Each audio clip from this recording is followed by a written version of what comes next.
여러분 1절을 보십시오. 어떤 일이 있습니까? 모든 세리와 죄인들이 말씀을 들으러 가까이 나왔습니다. 세리와 죄인들 어떤 사람들이에요? 하나님께 관심 없던 사람들입니다. 오직 세상에만 정신이 팔려서 더 많이 벌고 더 많이 즐기고자 살던 사람들인데, 하나님을 등지며 살았던 사람들인데, 지금 보니까 말씀을 들으러 가까이 나왔다고 합니다. 말씀을 들으러 움직이는 거예요. 시간을 내는 것이죠. 마음을 열고 귀를 기울이는 것입니다. 여러분, 이게 은혜의 현상 아니겠습니까? 회복의 모습이죠. 말씀을 들으러 가까이 나오는 것. 예수님께서는 이어지는 비유에서 하나님께 돌아오는 것을 말씀하시잖아요. 하나님께 돌아오는 것의 구체적인 아주 두드러진 모습 중에 하나가 바로 1절에 나온 모습이에요. 그동안 하나님께 관심이 없던, 하나님의 뜻과 마음에 전혀 관심이 없던 사람들이 하나님의 말씀을 들으러 가까이 나오는 것이죠. 자, 이 은혜로운 상황에 대한 두 가지 상반된 반응이 2절에 나옵니다. 자, 2절은 바리새인들과 서기관들이 하는 말이지만 그들의 말 속에 예수님의 반응이 나와 있죠. 이 세리들과 죄인들이 말씀을 들으러 가까이 나올 때 예수님이 어떻게 하셨다는 거예요? 그들을 영접하고 맞아주고, 그리고 그 사람들과 음식을 같이 먹는 거예요. 같이 식사하고 교제하고 어울리는 거예요. 어떤 마음으로 그렇게 하셨을까요? 맞춰보세요. 이미 우리가 성경을 읽었으니까 답이 나오잖아요. 이어지는 세 개의 비유 속에서 어떤 말씀으로 그렇게, 어떤 마음으로 그렇게 하셨는지 잘 나오죠? 큰 기쁨으로, 그죠? 큰 기쁨으로 죄인들과 세리들, 말씀을 들으러 가까이 오는 그들을 맞아주시고 함께 어울리셨어요. 근데 바리새인들과 서기관들은요, 2절에 또 나오죠? 바로 그 모습, 세리와 죄인들을 즐거이 영접하고 어울리시는 예수님의 모습이 못마땅해, 불편해요. 그래서 수군거려요. 왜 저러시지? 비난하는 것이죠. 자, 그들을 깨우치시기 위해서 예수님이 비유를 들어 말씀하시는데요. 자, 몇 개의 비유를 들으셨죠? 네? 비유 몇 개 말씀하셨어요? 3개. 여러분, 예수님이 비유 3개를 연속해서 말씀하신 거 들어본 적 있으세요? 물론 하나님 나라 비유는 이 복음서 저자들이 다 편집을 했기 때문에 여러 개가 모여 있어요. 그거 말고 어떤 사건이나 누구를 만났을 때 깨우치시려고 비유를 3번 연속으로 말씀하신 거 혹시 아는 거 있으세요? 저는 잘 기억이 안 납니다. 제가 무슨 말씀을 드리려고 하냐면, 지금 이들의 반응을 보고 3번이나 연속해서 비유를 들어 말씀하셨다는 것은 지금 예수님이 이것을 굉장히 강조하고 싶으시다. 예수님이 굉장히 중요하게 여기는 내용이다. 그런 것이죠.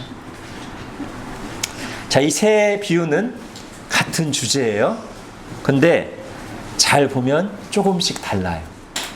그래서 그 서로 다른 부분이 상호 보완적이에요. 자, 먼저 공통점부터 볼게요. 공통점이자 주제는 뭡니까? 분명하죠.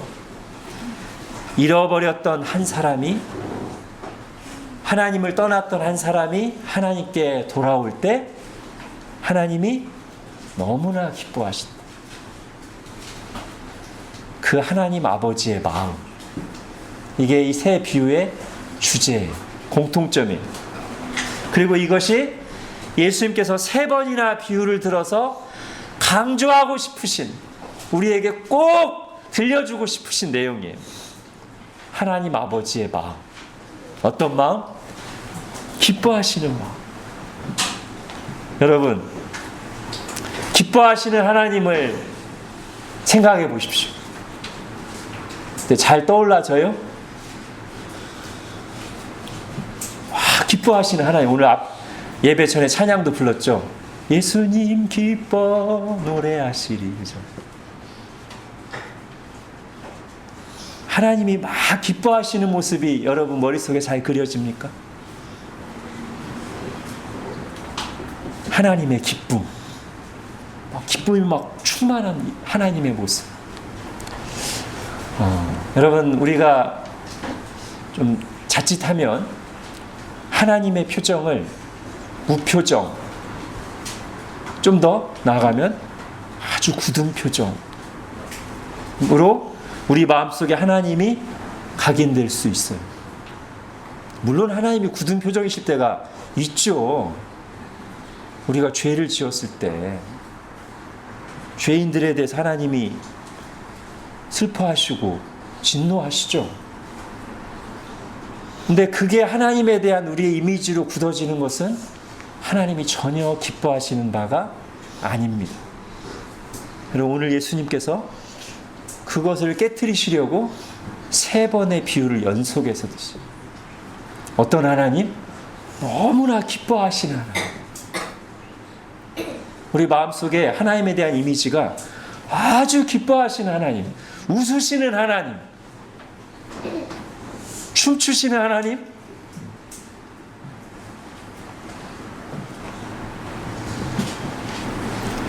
하나님의 기쁨. 특히 예수 그리스도 안에서는 이게 강조돼야 돼요. 그러므로 하나님이 뭘 기뻐하십니까? 한 사람이 하나님께 돌아올 때인데, 이것을 한번 적용을 해볼게요. 적용을 하면 첫 번째는 분명히 이런 적용이 가능합니다. 예수 그리스도 안에 있는 나를, 우리를 향한 하나님의 기쁨. 그죠? 여러분, 사람이 하나님께 돌아올 수 있는 길은 하나밖에 없습니다. 그 유일한 길이 뭐죠? 내가 길이요 진리요 생명이니 나로 말미암지 않고는 아버지께 올 자가 없다고 하신 바로 그 예수님밖에 없어요.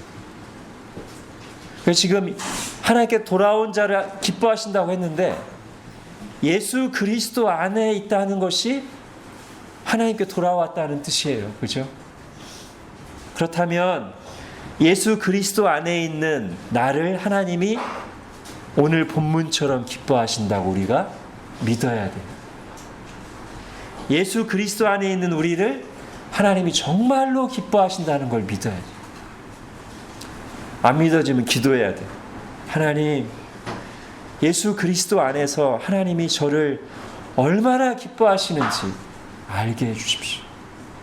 와닿게 해주십시오. 두 번째는 오늘 본문에 나온 그대로 교회 안 다니던 한 사람이 교회에 나올 때, 예수님을 안 믿던 한 사람이 예수님을 믿게 되었을 때, 또는 예전에 교회 다녔었지만 하나님으로부터 멀어졌던, 영적으로 무너졌던 사람이 다시 회복되어 오늘 1절에 나오는 것처럼 하나님의 말씀을 들으러 가까이 나올 때 하나님이 얼마나 기뻐하십니까? 성경 한 장 펼치는 것도 역기를 드는 것처럼 힘들어하던 사람이 성경을 즐거이 펼쳐서 매일매일 말씀을 귀 기울여 읽고 들을 때 하나님이 얼마나 기뻐하실까?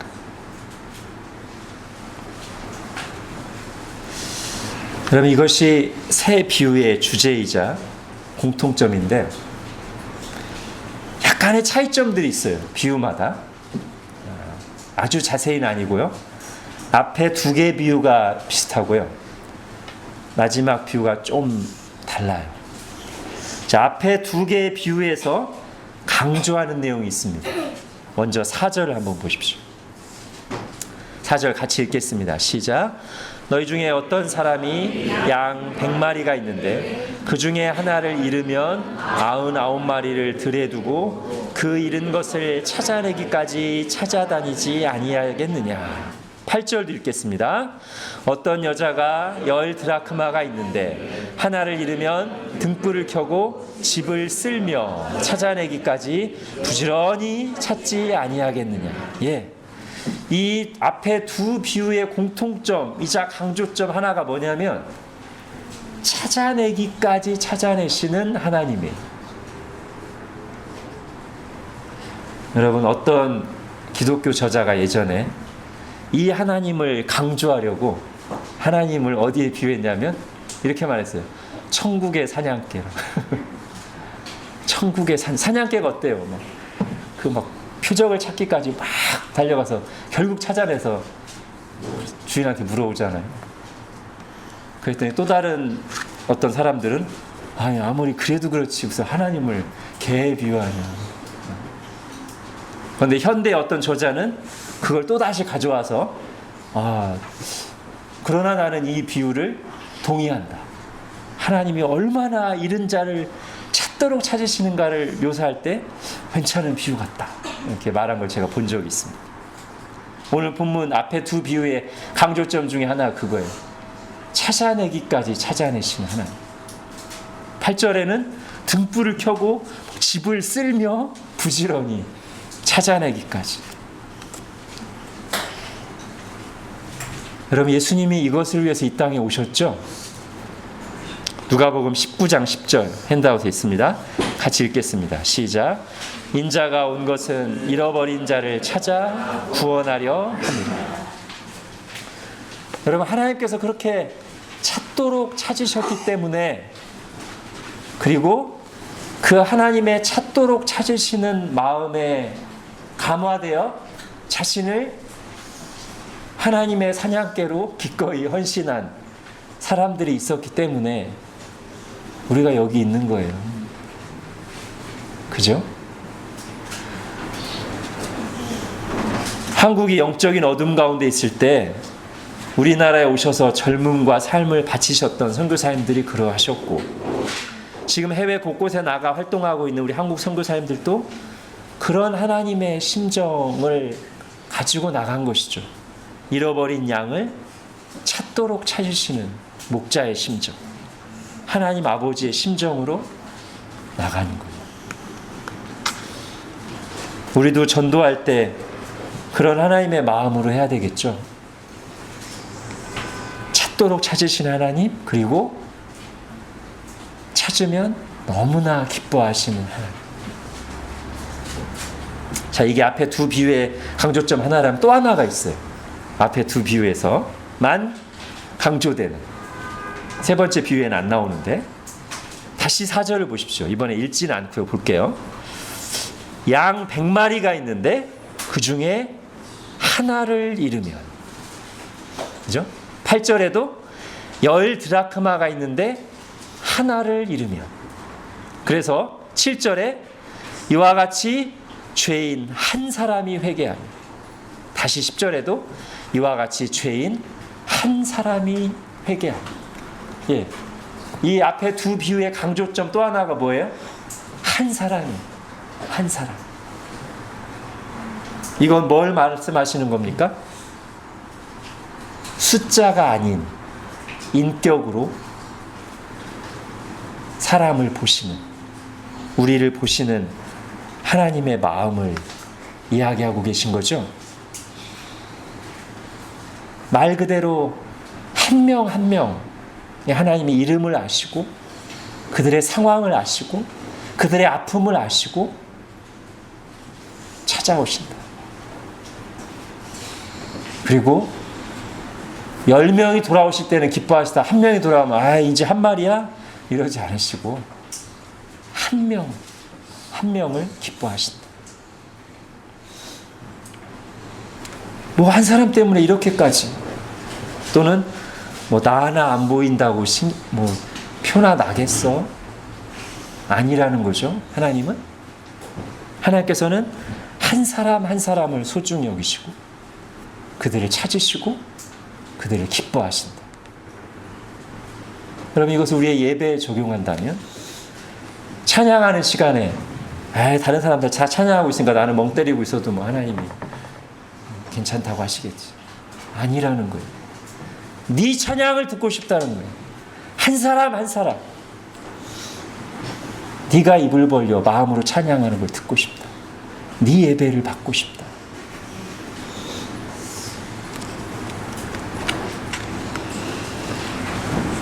자, 앞에 두 개의 비유가 강조하는 것이 이거라면 이제 세 번째 비유에만 나타나는 게 있습니다. 앞에 비유와 차이점인데요. 여러분, 앞에 비유에서는 아까 뭐가 강조됐어요? 하나님 편에서 찾도록 찾으시는 게 강조됐잖아요. 세 번째 비유는 그건 안 나와요. 하나님 안 찾으신다는 게 아니라 앞에 두 비유에서 얘기했으니까 그건 다시 얘기 안 하고요. 세 번째 비유에서는 오히려 어디에 초점이 있냐면 그 사람이 회개하고 돌아오는 거에 초점이 있어요. 그리고 바로 그 회개하고 돌아오는 과정에서 이 집 나갔던 아들이 깨달은 두 가지가 분명하게 나오는데, 첫째는 뭘 깨달았죠? 내가 얼마나 비참한지 깨달았어. 집 나가면 개고생이라고. 하나님 아버지의 집을 떠나, 하나님의 품을 떠나 하나님과 단절된 내 인생이 얼마나 의미 없고 비참하고 초라한지, 내가 죄인인지, 내가 하늘과 아버지께 죄를 지었사오니 내가 죄인인 것을 깨달았어. 또 하나 뭘 깨달았어요? 그런데 아버지는 얼마나 넉넉하시고 은혜로우신지. 여러분, 성령님께서 우리 안에 일으키시는 참된 회개, 참된 회심에는 이 두 요소가 들어갑니다. 어떤 거요? 나의 죄인됨과 비참함에 대한, 또 하나는 하나님의 은혜로우심에 대한 깨달음이 있는 거예요. 이런 깨달음을 성령께서 우리 안에 일으키시기 때문에 그동안 하나님을 등지고 살았던 인생이 자원해서 마음으로부터 하나님께 돌아오게 되는 거예요. 옆에서 아무리 말해도 안 돼요. 성령님이 그 마음속에 이 두 가지를 깨우치실 때 진정한 회심이 일어나요. 하나님을 떠난 내 인생이 얼마나 비참하며 내가 하나님 앞에 얼마나 죄인인지, 그리고 하나님은, 예수 그리스도를 내어주신 하나님은 얼마나 은혜가 충만하신 좋으신 하나님인지, 이게 깨달아지면 돌아오지 말라고 해도 돌아와요. 하나님의 품에 안기고, 이렇게 돌아왔기 때문에 거기에는 뭐가 있을까요? 감사와 기쁨의 찬양이 있죠. 나 같은 죄인 살리신 그 은혜 놀라워가 있는 것이죠. 자, 세 번째 비유에만 나오는 또 한 가지가 있습니다. 뭐죠? 앞에 첫 번째, 두 번째 비유에는 안 나와서 이런 얘기 없어요. 세 번째 비유에만 나오는 게 있어요. 뭘까요? 이 집 나간 아들이 돌아온 것을 기뻐하지 않는 사람이 등장해요. 세 번째 비유에는. 그리고 이게 바로 사실은 예수님께서 이 비유를 말씀하신 이유죠. 2절에 나오는 모든 세리와 죄인들이 말씀을 들어 가까이 나오는 이 기쁨의 현장 속에서 오히려 예수님을 비난하고 못마땅해 하고 있는 바리새인들과 서기관들 때문에 이 비유를 하신 거잖아요. 그런데 마지막 세 번째 비유에 그들이 등장인물로 나온단 말이죠. 누구예요? 첫째 아들. 아버지는 너무나 기뻐하시면서 잔치를 베푸시고 즐거워하시고, 회개하고 돌아온 아들도 아버지의 품에 안겨서 너무나 감사하고 기뻐하고 있는데, 이 첫째 아들은 함께 기뻐하기는커녕 오히려 성경에 보니까 노화했다. 화가 났어. 그게 오늘 2절에 나오는 바리새인들과 서기관들의 모습이란 말이에요. 죄인들이 하나님께 돌아오는 것을 기뻐하지 않아요. 판단하기만 하지. 하나님의 기쁨에 동참하지 못하는 것이죠. 여러분, 이 세 번째 비유에 나오는 두 아들 또는 두 탕자, 이 두 사람이 다 각각 심각한 문제를 가지고 있는데, 집 나갔던 아들은 어떤 심각한 문제예요? 하나님이 얼마나 좋으신지를 그때는 미처 몰라서 세상이 더 좋은 줄 알고 하나님을 떠나, 아버지를 떠나 세상 쾌락을 추구하며 살아갔어요. 이게 너무 심각한 문제고 아버지의 마음을, 하나님 아버지의 마음을 찢어지게 아프게 하는 거예요. 그런데 이 아들은 이제 나중에 깨닫고 돌아오죠. 세상이 얼마나 허망하며 하나님을 떠난 인생이 얼마나 비참하며 하나님 아버지가 얼마나 좋은 분인지 알아서 돌아왔으니까 됐어요. 심각한 문제가 해결됐어요. 근데 집에 있는 이 첫째 아들도 심각한 문제가 있어요. 뭐죠? 하나님을 누리지 못하는 문제가 있어요. 하나님을 누리질 못해요. 하나님 아버지의 마음을 몰라요. 하나님 아버지의 마음에, 기쁨에 동참하지 못해요. 이게 심각한 문제예요.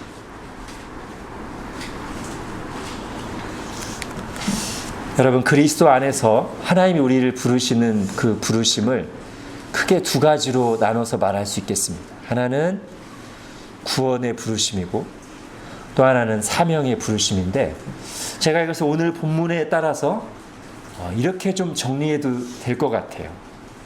구원의 부르심은 다른 말로 하면 하나님의 기쁨이 되라는 부르심이에요. 어떤 부르심이요?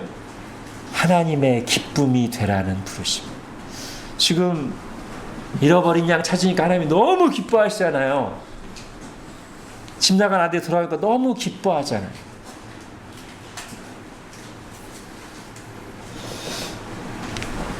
그리고 이것이 사실은 이 하나님의 기쁨이 되라는 부르심이 사실은 뭐냐면 인간의 존재의 의미예요.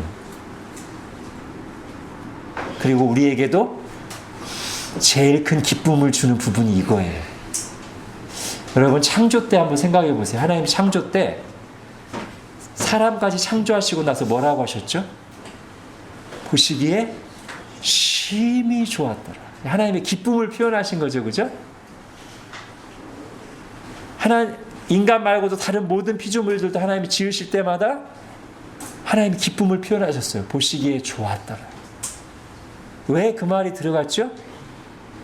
하나님 보시기에 좋았더라는 말씀이 가지는 의미가 몇 가지가 있는데 그 중에 하나가 이거예요. 존재의 의미예요. 하나님이 나무를 창조하시고 야, 진짜 좋다. 이게 이 나무에게 최고의 존재의 의미예요. 하나님 제가 정말 보기 좋아요? 와, 기쁘고 좋은 거예요. 그게 나무가 존재하는 이유예요. 근데 하나님이 쓸모없다. 그러면 이 나무는 존재의 의미가 없는 거예요. 여러분, 인간의 존재의 의미가 뭡니까? 우리가 왜 의미 있습니까? 사람이 왜 존재하는 게 의미 있습니까? 여러분, 어디서 나의 존재의 의미를 찾습니까? 제일 중요한 그 존재의 의미의 뿌리는 하나님과의 관계고 하나님이 의 기쁨이 된다는 거예요. 근데 하나님을 떠나서 이게 상실됐다가 하나님이 우리를 구원하실 때 우리는 하나님의 기쁨이 되는 거예요, 다시. 그래서 우리가 구원받는 것은 하나님의 기쁨이 되라는 부르심이요, 그것이 우리의 존재의 의미고 우리에게도 기쁨이다. 자, 또 하나 사명으로의 부르심은 이런 말을 표현할 수 있겠죠. 하나님의 기쁨에 동참하라는 부르심. 아까는 하나님의 기쁨이 되라는 부르심, 이번에 하나님의 기쁨에 동참하라는 부르심. 하나님이 구원하시면서 기뻐하세요. 하나님이 하나님의 일을 하시면서 기뻐하시는데 우리가 그 하나님의 일에 자신을 들여 하나님의 일을 하면서 하나님의 그 기쁨에 우리도 함께 동참하는 거예요. 여러분, 이것도 사실은 창조 때부터 있던 거예요. 여러분, 창세기 1장을 보면 인간은 처음 창조될 때부터 어떤 존재였습니까? 사명의 존재였어요. 그게 또 인간의 존재 의미 중 하나예요. 하나님이 창조하신 세상을 하나님의 뜻대로 다스리는 것. 하나님이 주신 재능과 은사와 시간과 이걸 가지고 하나님이 맡기신 일을 하는 것, 하나님의 영광을 위해서 일하는 것. 이게 인간의 존재 의미예요. 또 한 가지. 그런데 인간이 죄를 지을 때 하나님과의 관계가 깨어졌을 뿐만 아니라 사명도 상실했어요. 그 뒤에 하는 인간의 모든 일은 이제 사명으로서의 일이 아니라 오직 자기를 위한 일, 먹고 살기 위한 일, 노동의 타락이 일어났어요. 근데 원래 하나님이 창조하신 인간은 먹고 살기 위해서 오직 자기만을 위해서 일하는 게 아니라 하나님의 일을 하는 거, 하나님의 뜻을 이루기 위해서 일하는 거, 하나님의 영광을 위해서 일하는 거. 그리고 거기에 진정한 의미가 있어요. 야, 내가 하나님이 내게 주신 재능과 은사를 가지고 나를 창조하신 하나님을 위해서 쏟아붓고 일하는 거.